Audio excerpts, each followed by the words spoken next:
All right, okay, we'll start here, and then Rob, and then here, and then I'll get over to that side, yeah. Okay, Thanks. so- So first of all, I just wanted to say, I've read the report, I love the report, I saw the web launch or the webcast of the launch in Washington, and it was very exciting. I come from Israel, so I immediately sent it to all the drip irrigation companies so they could read it. Yeah. Having said all that, and I really did like the report.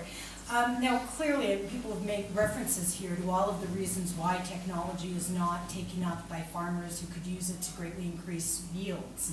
And,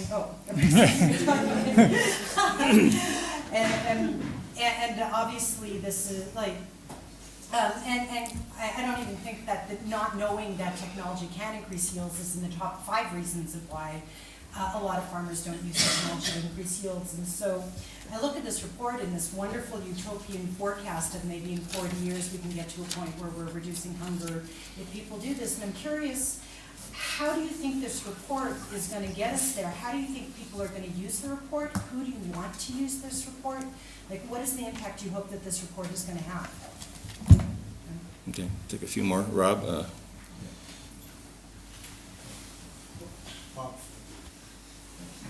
Question for Mark.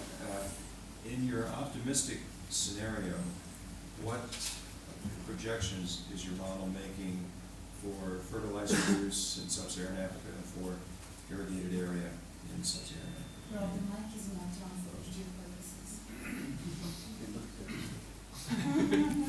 In your optimistic scenario, what projections is your model making for irrigated area in sub-Saharan Africa and for fertilizer use? Currently, it's 4% and 9 kilograms per hectare, which is distressingly low. Are you projecting an explosion in fertilizer use and vast expansion of irrigated area? Okay, well, 2 more there, and then we'll go back to that side. Take the mics over the other side, yeah.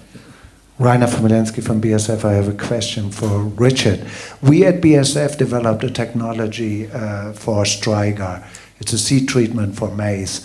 Unfortunately, we are not able to get it to the farmers out in the country because we don't have the organization, we don't have the distribution, etc. The development costs us millions, but it's sitting basically not being used. So we offered it to one of our fierce competitors for free, Syngenta. They didn't want to take it either.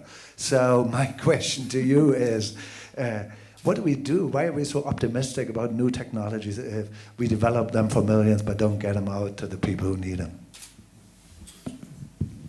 Thank you. I'm Salah Hassan, FAO representative in Yemen. In fact, I have 2 comments, which is one relevant to what Richard's issue about value chain. I think this is very important, what we have said about how to be smart in approaching this in relation to market aspects and perspective. This is very critical, and I think in Yemen, this is one of the things that we are trying to really integrate, because at the end, whatever you do in value chain from technical side, if you don't consider marketing, it would be another problem that you create. What Anne issued about seed availability is also something that we have to take into consideration, the transitional period between what the government, the public has been doing, and what's going to be sustained, especially when we are talking under resilience. It's very important as well. Thank you very much. Okay, let's get 2 over here, and then we'll respond and then go back. So I think, back there. Yeah, there and then there, yeah. I have a question about the technology itself, the technologies themselves, and your assumption about innovation over the course of the next 40 years in them. I mean, is it basically, my takeaway from this panel is that we sort of know what to do today. Now it's a question of getting things out there. That may be very simplified, but I'm just kind of wondering, there's so much emphasis on innovation and the latest thing. We just heard, even if you do that, then you can't actually get it out. But are we really focusing on, maybe trying to, the latest gadget rather than, the hard kind of political economy stuff that you were referring to? Thank you very much.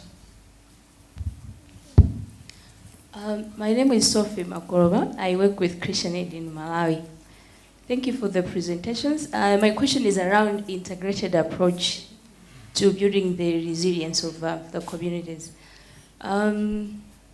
My experience is that one of the things we need to really begin with is to avoid the conflicting impacts on each of the interventions which we are promoting.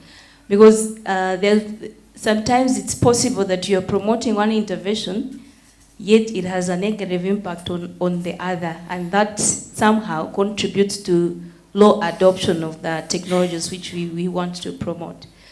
For example, water harvesting and no-till. My experience, especially with water harvesting, which is in situ, for example, box ridges, as far as they involve a lot of tilling. So how do we strike a balance between that kind of water harvesting, which we want to promote, with the no-till, which we also want to promote? Thank you. Can we answer, well, can we respond and we'll get back to you next and then, yes, you want to start out, Richard, or? Yes. Okay, well, that's a tough one. Let me start with Malawi. I was an agronomist and worked in Malawi for 7 years, so I'm a little bit in my comfort zone there. Yeah, I think, one of the tragedies of development is so much development takes place in this project mode, and everybody comes to the project with a specific technology and promotes that, and they have to sort of shake the flag and say they've reached so many farmers. And we don't have the time to actually really interact with the people on the ground and integrate some of those technologies. And I understand you. I've felt that issue with no-till. I used to work on groundnuts. Well, groundnuts put their nuts under the ground, and if you want to grow groundnuts, it's very difficult to do it in a no-till system. Exactly. So I think this is where I think we have to pay much more attention to being smarter about how we integrate these systems. And this is where I feel a lot of the agronomic research is really lacking, that provides us the pointers and helps farmers make more informed decisions on how to grow a greater range of crops and to integrate those crops. I mean, that's really the fundamental basis of good agriculture. Before we had the before we had external inputs like fertilizers and chemicals to control some of the negative things, farmers used to grow crop rotations with legumes, and they used to grow different types of crops because one crop would suppress the weed of another crop. We've lost a lot of that, and I think that type of information is really needed to make these farming systems that we work with more resilient. And in many ways, we move away from those resilient systems. Take your country, Malawi. Okay, hybrid maize seed and fertilizer has been promoted there since the 1960s. If you do everything right, you get phenomenal yields. But if you take one of those components away, you end up with a massive famine. Okay? Hybrid maize without fertilizer in Malawi is a disaster. Am I correct? Yes. So why aren't we putting legumes into that system? I know your government's beginning to do that, but we need to be much smarter in the way we integrate these things. So, Mr., you have any comments at this point? Yeah. So let me go through some of them. First, in terms of how we expect this to help on the ground, a number of ways. So, in addition to dissemination in venues like this, we're also adapting this kind of analysis. We're partly working with Richard, as you mentioned. We're working with somebody that we're one of the key technical.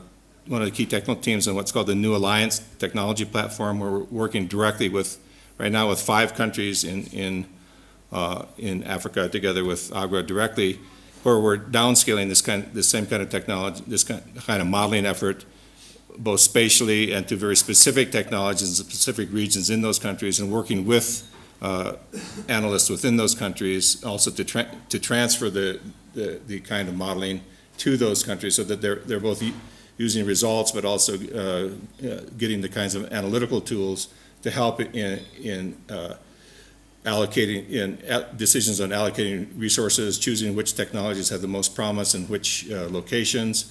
We're doing things where we're looking at much smaller units within, say, Tanzania, to look at not only these technologies but fertilizer deep placement and many others. So this served to develop the technology that now is able to be downscaled to work directly in countries.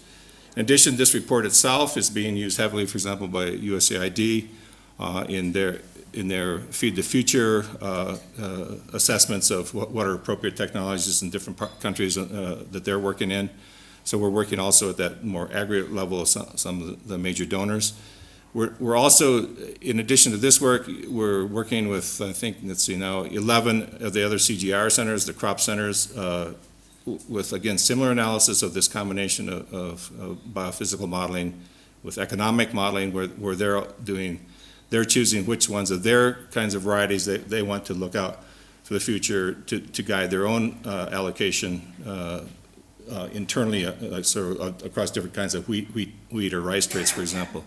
We're also in the process, and with support from the Policies and Institutions and Markets program of the CGR, we're going to try to work to where we'll actually be able to use these to say, these kinds of analyses to say more broadly, do you invest in this kind of rice technology versus that kind of wheat technology? Of course, once we do that, the politics is going to get huge. But I think if we keep people on board, I think in working with us, so it's not just IFPRI sitting in Washington with devious models to say these things. We are working very closely with the other centers, and I think that's so that is going to be another source of impact. Fertilizer use is, on average, let's see, in Africa, for example, I think it's going up to, in various country to country, but more in the neighborhood of 40 to 100 kgs of nitrogen by 2050. And, we have to remember it's 36 years out there. I think sometimes. It's roughly the CAP target. It's roughly the CAP target. Oh, okay. I didn't even know that. The target is 15, but we're not getting there. 15, yeah. Yeah, but Currently, it's around. You've got a wide ways to go to 2050. Irrigation, we have about a doubling from 5 million to 10 million hectares. So, substantial, but not like earth-shaking. So, in terms of technologies being in the shells, I don't agree with that. We heard a lot of that around here. And even the technologies that we're analyzing here, some of them aren't out there at all. Nitrogen use efficiency embedded in seeds is still, being done. It's being done by a few small companies. I don't know if Monsanto's working on it, but Arcadia Biosciences, a small biotech company in California, is working on it. That's several years out. So I think it is valuable to see, to ask those what-if questions. Suppose they succeed, what can we actually expect from it? And it turned out to be quite high, but that could have been a much lower result. People were telling me, why are you even looking at precision agriculture? That's not used in the developing world, but it's being used it's expanding very rapidly, for example, in parts of India, China, in Southeast Asia. You even see simple versions in some parts of Africa, where you're not using these massive tractors with GPS responders that you see in the U.S. or Brazil, but you're seeing smaller scale things and using small sensors that can be planted in fields, so they can do the same kind of guidance of efficient input use at a much lower cost than what you're seeing in the U.S. So I think those kinds, heat tolerance is still a long way off for many, so that's another one that these analysis is showing, really trying to show, let's say, an ex-ante assessment of what would happen if you can generate the kinds of changes in plant structure for heat tolerance. Drought tolerance is still in a relative infancy as well. We're seeing these great efforts here with WEMA and drought-tolerant maize for Africa programs. But even in the U.S., it's only fairly recently that you're seeing significant spread of early drought-tolerant varieties. So, but I think the point has to be made that we shouldn't just typecast that the developing countries are always going to have backward technologies, or that we should only look at the set of technologies that's sort of out there. That I think maybe I'm too optimistic, but I think we should have to look at. We're talking about long-term time frames and what should be doable technologies, but they're not going to be doable if we don't invest in them. I guess those are the main ones. Another round of, back there. Michael Watt from Lutheran World Relief. I have 3 interrelated questions around the topic of GMOs, specifically for Mr. Oika, but for any of the panelists. One is it possible to feed 9 billion people in the world in 2050 without the use of genetically modified seeds? 2, have you done any modeling to show what the comparable yields would be for GMO crops versus non-GMO crops? And 3, what policy recommendations would you make to governments regarding the issue of GMOs?